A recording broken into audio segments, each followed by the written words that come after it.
Kisah Suami Isteri Bahagian 2.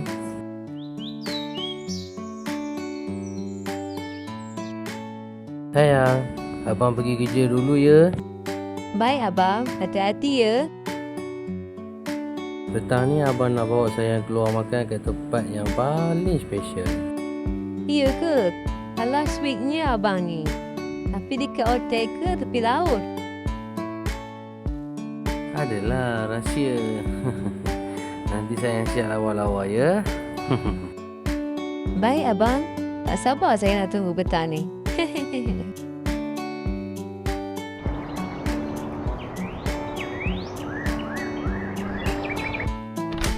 Sayang, abang dah balik ni. Kejap ya abang, saya nak dalam bilik ni. Wah, bukan main lawa lagi sayang ni. Kejap ya, abang tukar baju dulu ya. Abang ni, malulah saya. Tada, ini dah tempat special tu. Ini Padang, apa yang specialnya? Kejap lagi kita belilah roti john special. Kita makan kat sini. Kan special namanya tu. Buat penat je lah layan siap lawa-lawa macam ni.